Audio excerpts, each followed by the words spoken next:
नमस्कार, जनता टीवी देख रहे हैं आप। मैं हूं आपके साथ अमन त्रिपाठी। बुलेटिन में बात होगी कुछ अहम खबरों की। उत्तराखंड के रामनगर निवासी मुकर्रम खान ने कम लागत में एक उपयोगी मिस्टिंग सिस्टम तैयार किया है। यह सिस्टम आसानी से उपलब्ध सामान बनाया गया है और भीषण गर्मी में ठंडी फुहार देकर राहत पहुंचाता है। इसके अलावा इसका उपयोग घरों, होटलों और गमलों में लगे पौधों की सिंचाई के लिए भी किया जा सकता है। रिपोर्ट देखिए। ये आसानी से मिलने वाली चीजों से बना एक मिस्टिंग सिस्टम है। उत्तराखंड के नैनीताल जिले के रामनगर में रहने वाले मुकर्रम खान ने इसे तैयार किया है। इस सिस्टम का इस्तेमाल कई कामों के लिए किया जाता है। मुख्य रूप से इसका इस्तेमाल गर्मी से राहत पाने के लिए होता है। साथ ही ये घरों और होटलों में गमलों में लगे पौधों को पानी देने में भी उपयोगी साबित हो रहा है। ये फॉग सिस्टम है, इसमें एडाप्टर लगाते हैं हम। एडाप्टर से इसको मोटर को कनेक्ट करते हैं और मोटर से इसमें पाइप में जॉइंट लगा के ये फॉग सिस्टम नोजिलें होती हैं। 10 या 15 नोजिल चलाता है ये 1 घंटे में 10 से 15 लीटर पानी ले लेता है। इससे पानी भी नहीं वेस्ट नहीं होता और ठंडक मिलती है पानी हवा में। ये एग्रीकल्चर में, बाहर लॉन में, वहाँ आप कूलरों पे, फैन पे, इनमें तूफान में, इन चीज़ों में लगा सकते हैं। तो मैंने कहा गर्मी की निजात दिलाने के हिसाब से मैंने कहा फुहारा ये दोनों काम करेगा। एक तो मेरे यहाँ पे होटल के रिसेप्शन के बाहर अपना जंगले में मेरे फुलवारी मैंने लगाई है, तो उसमें फुलवारी के साथ जो फुहारा अपना पेड़ों को भी मेरा सिंचाई के रूप में काम कर रहा है। दूसरा ठंडक के रूप में भी अंदर जब रिसेप्शन में जब हवा चलती है तो वही फुहारे का जो झरना जैसा आता है वो भी ठंडक का काम कर रहा है इसमें वर्तमान में। इस मिस्टिंग सिस्टम की कीमत सिर्फ 3000 रुपए है और इसे चलाने के लिए बस 1 बाल्टी पानी की जरूरत होती है, जिससे 1 घंटे से ज्यादा वक्त तक इसका इस्तेमाल किया जा सकता है। मुकर्रम का कहना है कि कम लागत में तैयार किया गया उनका ये मिस्टिंग सिस्टम लोगों को काफी पसंद आ रहा है और रामनगर के हर कोने से इसके लिए उन्हें ऑर्डर मिल रहे हैं। उत्तराखंड में 4 धाम यात्रा जारी है। हालांकि मानसून की शुरुआत के बाद श्रद्धालुओं की संख्या में हल्की कमी दर्ज की गई है। पर्यटन मंत्री सतपाल महाराज ने श्रद्धालुओं से जल्दबाजी से बचने, बीच बीच में विश्राम करने और ऊंचाई वाले वातावरण के अनुरूप शरीर को ढालने की सलाह दी है। अब तक 4 धाम और हेमकुंड साहिब में 41,93,000 से अधिक श्रद्धालु दर्शन कर चुके हैं, जबकि 53,72,000 से ज्यादा श्रद्धालु ऑनलाइन पंजीकरण करा चुके हैं। मंत्री ने यात्रा को सफल बनाने में जुटे अधिकारियों और कर्मचारियों की सराहना करते हुए श्रद्धालुओं से सुरक्षित और संयमित यात्रा करने की अपील की है। और लोग वहां जाकर के दर्शन प्राप्त करके पुण्य के भागी बने। सबसे मेरा आग्रह यह होगा कि जो 60 से ऊपर के जो उम्र वाले हैं वो थोड़ा सा ब्रेक देते हुए, क्लाइमेटाइजेशन करते हुए जाएंगे, रास्ते में विराम देते हुए जाएंगे यात्रा को, तो उनकी यात्रा जो है और भी मैं समझता हूं कि हेल्थ पॉइंट ऑफ व्यू से ठीक रहेगी। यमुनोत्री के अंदर 6,24,998 लोगों ने दर्शन प्राप्त किए हैं। गंगोत्री में 6,70,499, केदारनाथ में 13,61,160, बद्रीनाथ के अंदर 13,76,861, हेमकुंड साहब में 1,07,090। ये कुल मिलाकर के 4 धाम के अंदर 41,93,608 यात्रियों ने दर्शन प्राप्त किए हैं।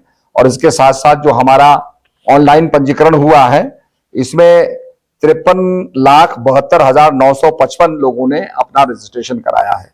तो मैं सभी जो कर्मचारी इसमें जुड़े हुए हैं, यात्रा को सफल करने में जो सभी अधिकारीगण लगे हुए हैं, मैं सभी को बधाई देता हूं कि यात्रा उनके सहयोग से सुचारू रूप से चल रही है। और निश्चित रूप में मैं चाहता हूं कि शांति बनाए रखें, जिससे कि सभी यात्रा का लाभ ले सकें। और इसी बीच रुक करेंगे बड़ी और अहम जानकारी की ओर। ये बड़ी और अहम खबर उत्तरकाशी से बड़ी जानकारी सामने है। उत्तरकाशी से इस वक्त की ये बड़ी खबर आपको बता रहे हैं। बड़ी और अहम अपडेट, गंगोत्री हाईवे पर बड़ा सड़क हादसा पेश आया है, जहां बाइक खाई में जा गिरी और युवक लापता बताया जा रहा है। ये बड़ी और अहम जानकारी। बारिश में रेस्क्यू ऑपरेशन रोक दिया गया है। एसडीआरएफ की ओर से तलाश जारी है। ये बड़ी और अहम जानकारी आपको बता रहे हैं। इस वक्त की ये बड़ी अपडेट सामने है। 3 में से 2 सुरक्षित हैं, जबकि 1 लापता बताया जा रहा है। भैरव घाटी के पास हादसे से हड़कंप मच गया है। उत्तरकाशी से ये बड़ी और अहम अपडेट आपको बता रहे हैं। गंगोत्री हाईवे पर बड़ा सड़क हादसा पेश आया है। ये बड़ी और अहम जानकारी, जहां बाइक खाई में जा गिरी और युवक लापता बताया जा रहा है। आपको बता दें, बारिश में रेस्क्यू ऑपरेशन रोक दिया गया है। एसडीआरएफ की ओर से तलाश जारी है।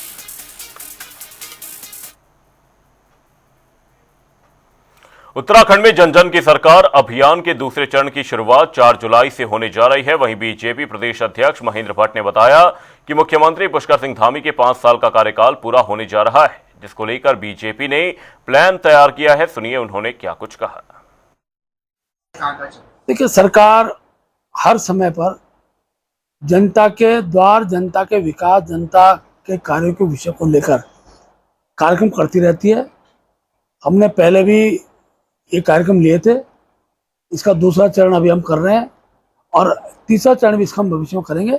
जन समस्याओं से जुड़े हुए जन कल्याण शिविर इस दौरान सब जगह लगेंगे। ये कार्यक्रम श्रृंखला है। ये ठीक है कि 4 तारीख को पुष्कर धामी जी प्रदेश के सबसे लंबे समय तक मुख्यमंत्री के रूप में उनका कार्यकाल रहेगा, वो भी एक उत्साहपूर्ण क्षण है। लेकिन कार्यक्रम उससे जुड़ा हुआ नहीं है। कार्यक्रम मुख्य रूप से हमारा जो कार्यक्रम है वो हर 2-3 महीने के बाद, 4 महीने के बाद जन कल्याण शिविर जनता के समाधान के लिए, जन समस्याओं के समाधान के लगता है। उसकी द्वितीय श्रेणी की श्रृंखला हम 4 तारीख से शुरू करने वाले हैं। उत्तराखंड में आगामी विधानसभा चुनावों को देखते हुए कांग्रेस ने राजनीतिक सक्रियता तेज कर दी है। इसी कड़ी में कांग्रेस ने प्रदेश भर में परिवर्तन संकल्प यात्रा की शुरुआत की है। इस यात्रा से कांग्रेस नेताओं ने आरोप लगाया कि राज्य सरकार जन समस्याओं के समाधान में विफल रही और जनता बदलाव चाहती है। कांग्रेस का दावा है कि परिवर्तन संकल्प यात्रा को जनता का व्यापक समर्थन मिल रहा है। उत्तराखंड कांग्रेस प्रदेश में परिवर्तन संकल्प यात्रा निकाल रही है। 4 जोनों में पूरे प्रदेश को बांटा गया है और हमारे वरिष्ठ नेता आदरणीय हमारे प्रदेश अध्यक्ष गणेश गोदियाल जी, डॉक्टर हरक सिंह रावत जी, प्रीतम सिंह जी और करण महाराज जी इसका नेतृत्व कर रहे हैं। और जिस तरीके से परिवर्तन संकल्प यात्रा को जनता का प्यार, दुलार और समर्थन मिल रहा है, उससे भाजपा घबराई हुई है। जनता प्रदेश में परिवर्तन के मूड में है। सरकार की जो जन विरोधी नीतियां हैं वो इस परिवर्तन यात्रा के माध्यम से कांग्रेस जनता के बीच पहुंचाने का काम कर रही है। और जनता का जो समर्थन कांग्रेस के नेताओं को मिल रहा है, रैलियों में जो भीड़ उमड़ रही है, उससे प्रदेश में परिवर्तन का स्पष्ट संकेत दिखाई दे रहा है।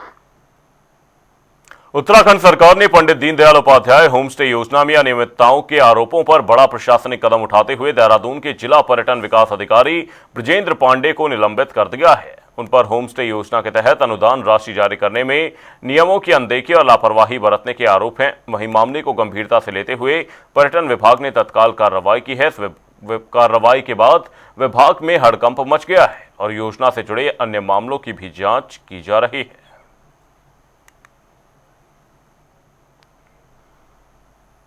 देहरादून में कांग्रेस की परिवर्तन संकल्प यात्रा को लेकर सियासी बयानबाजी तेज हो गई है। वहीं जहां बीजेपी प्रवक्ता ने कहा कि कांग्रेस पूर्व मुख्यमंत्री हरीश रावत को साइडलाइन कर रही है। उन्होंने कहा कि हरीश रावत दबाव की राजनीति करते आ रहे हैं और अब उन्हें अपनी बरगद वाली राजनीति छोड़कर कार्यकर्ताओं के हित में भी सोचना चाहिए। देखिए, कांग्रेस ने कि जिस प्रकार से हरीश रावत जी को, जो खुद में पूर्व मुख्यमंत्री उत्तराखंड के रह चुके हैं और कांग्रेस उनको एक कद्दावर नेता के रूप में जानती है, आज उन्हीं को जिस प्रकार से साइडलाइन कर रही है, उससे साफ तौर पर यह साबित होता है कि कांग्रेस में अब उन लोगों की जरूरत नहीं है जो पार्टी के बारे में सोचते हैं। क्योंकि जिस प्रकार से हरीश रावत जी कभी आमरण अनशन पर चले जाते हैं, कभी वो 16-17 दिन की राजनीतिक छुट्टी ले लेते हैं, दबाव की राजनीति करते हैं। हरीश रावत को एक बरगद का पेड़ भी माना जाता है कि उसकी छांव में कोई पनप नहीं सकता है। तो ये सारी चीजें अब चिंतन करने की आवश्यकता है हरीश रावत जी को कि उनको अब साइडलाइन किया जा रहा है और उनको अब अपनी बरगद वाली राजनीति को त्यागना पड़ेगा। अपने ही पुत्र और पुत्रियों के बारे में न सोचकर अपने कार्यकर्ताओं के बारे में भी सोचना पड़ेगा। और कुछ ही कार्यकर्ता तो अब आपकी पार्टी में बचे, अगर आप उनके बारे में भी नहीं सोच रहे तो ये सोचने की आवश्यकता है अब आपको कि ये भी रहे सही कार्यकर्ता कहीं आपका दामन छोड़कर ना चले जाए। देहरादून में सड़कों के गड्ढों को भरने और जलभराव से निपटने के लिए नगर निगम ने अभियान तेज कर दिया है, जिसके लिए सड़क मरम्मत के साथ साथ जाम पड़ी नालियों की सफाई का काम भी किया जा रहा है, ताकि बारिश के दौरान लोगों को जलभराव और यातायात संबंधी परेशानियों का सामना न करना पड़े। मेयर ने कहा कि नगर निगम की टीमें लगातार शहर के विभिन्न क्षेत्रों में निरीक्षण कर रही हैं। देखिए, पूरे शहर भर में जो भी नागरिकों की तरफ से हमारे पास शिकायतें आती है और हमारी टीम भी जो हमारी को रिपोर्टिंग मिलती है उस आधार पे जहाँ पे भी हमें संभावना लिखती है कि कहीं पे जीवीपी पॉइंट्स है जहाँ पे लोग कूड़ा डाल देते हैं, उनको हटाने का काम हमारा निरंतर चल रहा है और जागरूक करने का काम शहर को उसकी दिशा में हम लोग आगे बढ़ रहे हैं।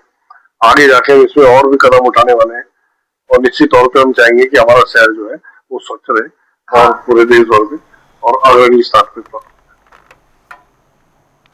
हरिद्वार में सिख धर्म पर कथित टिप्पणी को लेकर विरोध सामने आया है, जिसके लिए श्री गुरु नानक देव जी धर्म प्रचार समिति ने कार्रवाई की मांग करते हुए एसएसपी को ज्ञापन सौंपा। साथ ही आरोप लगाया कि यूकेडी के केंद्रीय अध्यक्ष ने सोशल मीडिया पर सिख समुदाय के खिलाफ धार्मिक भावनाओं को ठेस पहुंचाने वाले बयान दिए हैं।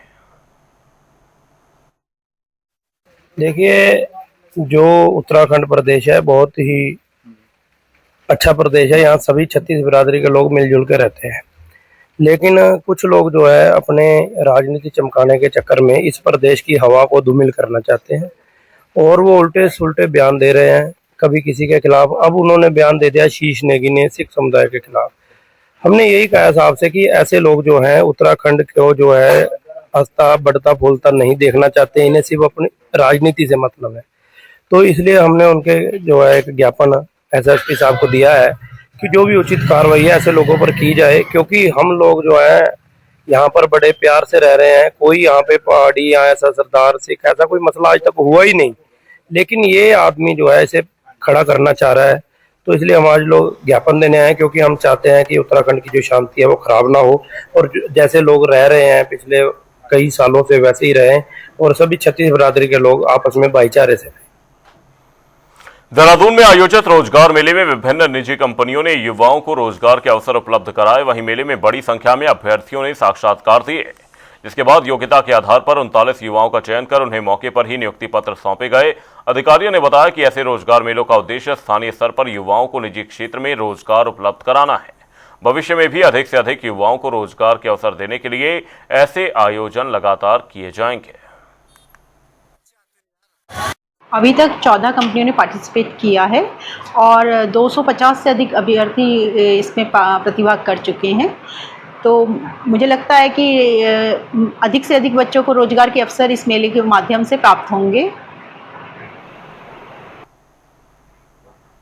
रुड़की में टोल प्लाजा पर धरने की घोषणा के बाद किसान नेताओं को पुलिस ने हाउस अरेस्ट किया, जिसके बाद पुलिस अधिकारियों और टोल प्लाजा प्रबंधन ने किसान नेताओं से बातचीत की, जिसमें किसानों की अधिकांश मांगों पर कार्रवाई का भरोसा मिलने के बाद एकटा और टोंडा ने अब फिलहाल अपना आंदोलन और टोल घेराव रोक दिया है। वहीं किसान नेताओं का कहना है कि जब तक एक्सप्रेसवे और उससे जुड़ी निर्माणाधीन सड़कें पूरी तरह तैयार नहीं हो जाती, तब तक वाहन चालकों से पूरा टोल शुल्क वसूलना उचित नहीं है। हमारी कॉल थी एसके कैम्प के अंतर्गत हमारा भारतीय किसान यूनियन एकता और हमारे भाई सचिन टोडा जी, इन्हीं का संगठन है भारतीय किसान यूनियन टोडा, और एक साहलम जी हैं भारतीय किसान संयुक्त मजदूर मोर्चा के अध्यक्ष। तो हमारी सबकी कॉल थी कि वहाँ पर आज एक दिवसीय धरना प्रदर्शन था और वो धरना प्रदर्शन हमारी 4 मांगों को लेकर था, जिनमें एक मांग थी कि 20 किलोमीटर का एरिया फ्री किया जाए, जो गणेशपुर टोल प्लाजा नया बना है उसके लिए बात हुई है। और दूसरी थी कि जो संगठन की गाड़ियाँ हैं, जो किसान संगठन के लोग हैं, उनकी गाड़ी फ्री की जाए, उनका टोल मुक्त किया जाए। और तीसरी थी कि जितना भी परसेंटेज वहाँ पर रोड का कार्य पूरा है उतना ही % टोल लिया जाए, नहीं तो वो अनिश्चितकालीन किया जाएगा। तो उन सब को लेकर कल पूरा दिन वार्ता चलती रही अधिकारियों से, इंस्पेक्टर साहब से, एसएसपी कार्यालय से और NHAI वालों से, टोल मैनेजर से। फिर कल हमारी और सचिन भाई की ये बात फाइनल हुई कि एक डेलीगेशन जाएगा, क्योंकि मांग उन्होंने फ़ोन पर ही हमें आश्वासन दे दिया कि हमने आपकी ये 3 मांगें मान ली हैं। मामला उत्तराखंड का है, दूसरे राज्य की पुलिस यहाँ से आ रही है, तो हम तो यही कहेंगे भाई मान लिया हाउस अरेस्टिंग करने वाली इसमें कौन सी बात है। भाई हम कह रहे कि हमारी जब रात आपसे वार्ता हुएगी तो फिर आज यहाँ सुबह रहने की क्या ज़रूरत थी। मुझे रास्ते में रोक लिया, मेरे लोगों को रोक लिया, बड़ी मुश्किल से मैं यहाँ तक आया, फरमानती आई के मकान तक इन्हें हाउस अरेस्ट कर रखा है। ऐसी कौन सी आफत आएगी, हम कौन सा आतंकवादी थोड़ा ही है, हम इस देश के तो लोग हैं। और मान लिया देश की एक जायज मांग को उठाने के लिए वहाँ टोल बजा रहे थे, उसके बाद शर्म नहीं आ रही है आप लोगों को।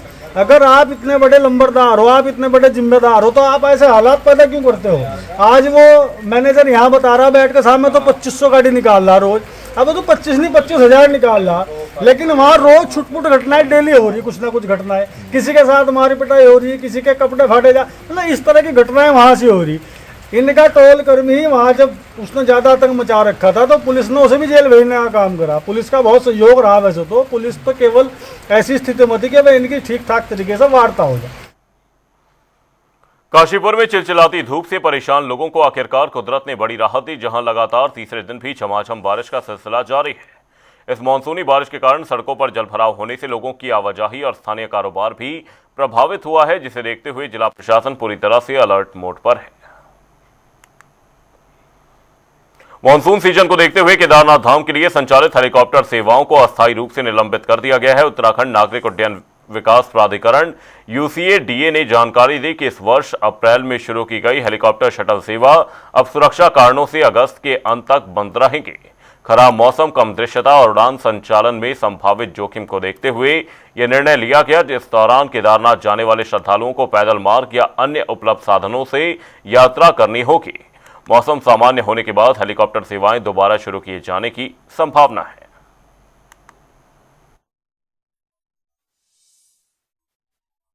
मानसून अवधि के लिए अब प्रतिकूल मौसम होता है, आप लोग जानते हैं।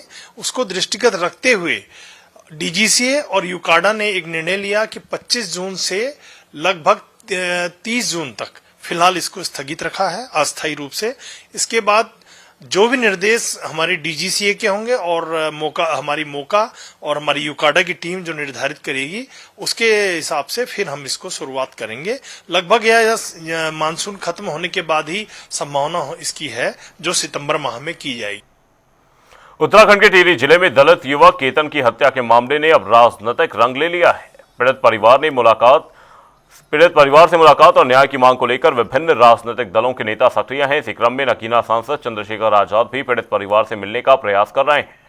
दूसरी ओर हरिद्वार में दलित समाज के कुछ युवाओं ने चंद्रशेखर आजाद और निर्दलीय विधायक उमेश कुमार पर इस मामले में राजनीति करने का आरोप लगाते हुए उनका पुतला दहन किया और विरोध प्रदर्शन किया। प्रदर्शनकारियों का कहना है कि इस संवेदनशील मामले में राजनीतिक लाभ लेने की बजाय पीड़ित परिवार को जल्द न्याय दिलाने पर ध्यान दिया जाना चाहिए। मसूरी में रोटरी क्लब ने वोकेशनल अवार्ड 2026 समारोह आयोजित कर कई सरकारी और गैर सरकारी संस्थानों के 18 कर्मचारियों एवं अधिकारियों को उनकी कार्यनिष्ठा, ईमानदारी और उत्कृष्ट सेवाओं के लिए सम्मानित किया। क्लब पदाधिकारियों ने कहा कि ऐसे सम्मान बेहतर कार्य संस्कृति को बढ़ावा देते हैं और कर्मचारियों को उत्कृष्ट कार्य के लिए प्रेरित करते हैं। समारोह में सम्मानित कर्मियों को प्रशस्ति पत्र, स्मृति चिन्ह प्रदान किए गए। वहीं रोटरी क्लब ने शिक्षा, स्वास्थ्य, पर्यावरण और सामाजिक सेवा के क्षेत्र में अपनी प्रतिबद्धता दोहराई। बुलेटिन में फिलहाल के लिए सिर्फ इतना ही, रुकेंगे एक छोटे से ब्रेक के लिए। देखते रहिए जनता टीवी।